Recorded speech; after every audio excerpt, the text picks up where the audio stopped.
Assalamualaikum warahmatullahi wabarakatuh. Bertemu lagi dengan saya Ahmad Nur Fauzi dari semester 5B Universitas Baya Bandung, Fakultas Ekonomi Prodi Akuntansi. Nah, di sini saya akan membahas tentang laporan audit ya, karena keterusan dari bab yang sebelumnya. Nah, kalau begitu langsung saja ke materinya. Nah, di sini yang pertama adalah laporan audit. Laporan audit merupakan hal yang sangat penting dalam penugasan audit dan assurance karena mengkomunikasikan temuan-temuan auditor. Nah, yang kedua adalah para pemakai laporan keuangan mengendalikan laporan auditor untuk memberikan kepastian atas laporan keuangan perusahaan. Nah, yang ketiga adalah laporan audit adalah tahap akhir dari keseluruhan proses audit.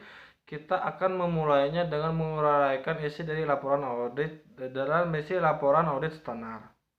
Nah, di sini saya akan menjelaskan tentang jenis-jenis laporan audit. Nah, poin-poinnya itu ada 4. Yang pertama yaitu laporan pendapat wajar tanpa pengecualian. Laporan pendapat wajar tanpa pengecualian dengan bahasa penjelasan. Laporan pejabat wajar dengan pengecualian. Laporan pendapat tidak wajar atau pernyataan tidak memberikan pendapat. Nah, yang kedua yaitu ada laporan audit standar tanpa pengecualian. Di sini ada seperti contohnya itu ada judul laporan, auditing, paragraf pendahuluan, paragraf pertama, paragraf ruang lingkup, paragraf pendapat, nama KIP, nama yang mendefinisikan KIP-nya yang merasakan audit. Nah, yang terakhir adalah tanggal laporan audit. Nah, tanggal ini harus dipakai dalam laporan ini adalah tanggal saat auditor telah menyelesaikan bagian terpenting dari prosedur auditing di lapangan. Nah, jadi auditor ini harus sangat teliti ya, harus direview lagi untuk tidak ada terjadi kesalahan. Nah, yang ketiga adalah ada kondisi-kondisi bagi laporan audit standar tanpa pengecualian.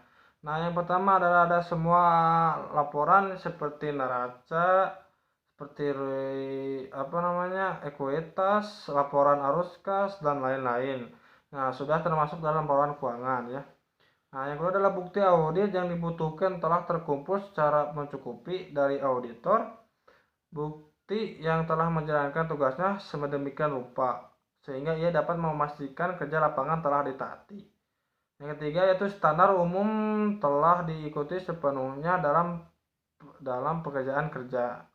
Yang keempat adalah laporan keuangan yang diaudit disajikan sesuai dengan prinsip yang lazim yang berlaku di Indonesia yang ditetapkan pula secara konsisten pada laporan-laporan sebelumnya. Nah, demikian rupa penjelasan yang mencukupi setelah disertakan pada pencatatan kaki dari bagian-bagian laporan keuangan. Yang kelima yaitu tidak terdapat yang cukup berarti atau mengenai perkembangan di masa mendatang yang tidak dapat diperkirakan sebelumnya atau dipecahkan secara memuaskan.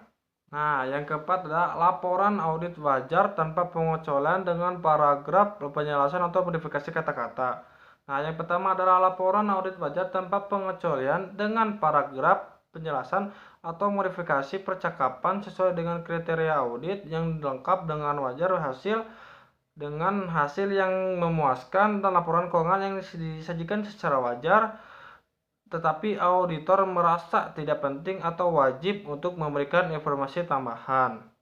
Nah, yang kedua itu berikut ini adalah penyebab paling penting dari penambahan paragraf penjelasan atau modifikasi kata-kata pada laporan wajar tanpa pengecualian standar. Nah, yang poin-poinnya itu ada 5. Pertama itu tidak adanya aplikasi yang konsisten tapi dari prinsip-prinsip akuntansi tersebut yang berlaku umum. Nah, atau GAAP. Nah, yang kedua adalah keraguan yang disebutkan mengenai going concern. Yang ketiga adalah auditor setuju dengan penyimpanan dari prinsip akuntansi yang dirumuskan. Yang keempat adalah di pemenekanan pada suatu hal atau masalah. Nah, yang kelima adalah laporan yang melibatkan auditor atau melibatkan yang lainnya. Nah, yang kelima adalah pendapat wajar dengan pengecualian atau qualified opinion. Nah, pendapat yang diberikan ketika laporan keuangan ketika wajar dalam hal yang material, tetapi terdapat suatu penyimpanan kurang, tetapi ya material kurang, tetapi kurang lengkap pada pos tertentu sehingga harus dikecualikan dari pengecualian tersebut. Nah, yang dapat mungkin terjadi apabila yang satu adalah bukti kurang tepat atau adanya pembiasan ruang lingkup, terdapat penyimpanan dalam penerapan prinsip akuntansi yang berlaku umum atau SAK.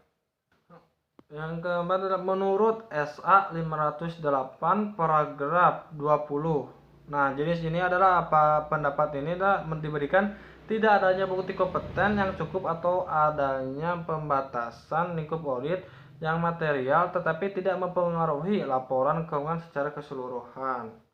Nah, yang terakhir adalah auditor yakin bahwa laporan keuangan berisi penyimpanan yang dari prinsip akuntansi berlaku umum yang berdampak material tetapi tidak mempengaruhi laporan keuangan secara keseluruhan. Penyimpanan tersebut dapat berupa pengungkapan yang tidak memadai maupun perubahan dan prinsip akuntansi. Nah, di sini ada 6 atau selanjutnya adalah pendapat tidak wajar atau adverse opinions. Nah, ini pendapat tidak wajar ini adalah pendapat yang diberikan ketika laporan keseluruhan ini dapat terjadi apabila harus memberi tambahan paragraf untuk menjelaskan ketidakwajaran atau keuangan disertai dengan dampak dari akibat ketidakwajaran tersebut pada laporan auditnya. Nah, yang ketujuh adalah tidak memberikan pendapat atau disclaimer of opinion. Nah, ini adalah pendapat yang diberikan ketika ruang lingkup pemeriksaan yang dibatasi sehingga auditor tidak melaksanakan pemeriksaan sesuai dengan standar auditing yang ditetapkan IAI. Nah, pembuatan laporannya, editor harus memberi penjelasan tentang pembatasan yang ruang lingkupnya klien mengakibatkan auditor tidak memberi pendapat. Nah, jadi harus tidak memberikan sesuatu opini tentang orang lain lah. Jadi tidak memberikan pendapat bagi orang lain. Nah, yang kedelapan materialitas. Materialitas ini adalah suatu pertimbangan penting menentukan jenis laporan yang tepat untuk diterbitkan dalam situasi tertentu. Nah, definisi ini dari materialitas ini dalam kaitannya ada dengan akuntansi dan laporan audit adalah suatu salah saja dalam laporan keuangan dapat dianggap material jika pengetahuan atas salah saja tersebut dapat mempengaruhi keputusan pemakaian laporan keuangan. Yang ketiga, tingkatkan materialitas dan mempertimbangkan jenis laporan yang dibuat. Poin-poinnya itu adalah jurnalnya tidak material tetapi tidak menanggapi laporan keuangan secara keseluruhan. Jumlah sangat material atau pengaruhnya sangat meluas sehingga kewajaran laporan keuangan secara keseluruhan dirugikan atau diragukan. Nah, yang kesembilan adalah hubungan materialitas dengan jenis pendapat.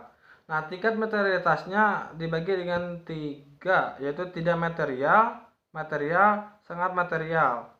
Nah, yang tidak material ini yang pengaruh terhadap keputusan pemakainya, yaitu keputusan biasanya tidak terpengaruh dan jenis pendapatnya itu wajarnya tanpa pengecualian. Nah, yang material yaitu keputusannya biasanya terpengaruh jika informasi dimaksud penting terhadap keputusan yang akan diambil. Nah, jenis pendapatnya itu wajar dengan pengecualian. Nah, yang ini adalah tingkat materialitasnya sangat material. Nah, keputusan pemakaiannya sebagian besar dari seluruh keputusan yang didasarkan pada laporan keuangan sangat terpengaruh. Nah, jenis pendapatnya itu penyertaannya tidak memberikan pendapat atau pendapat tidak wajar. Nah, yang ke-10 yaitu keputusan mengenai materialitas. Nah, poinnya yaitu keputusan mayoritas dengan prinsip akuntansi yang berlaku umum. Nah, yang kedua itu beberapa aspek dari materialitas yang harus dipertimbangkan.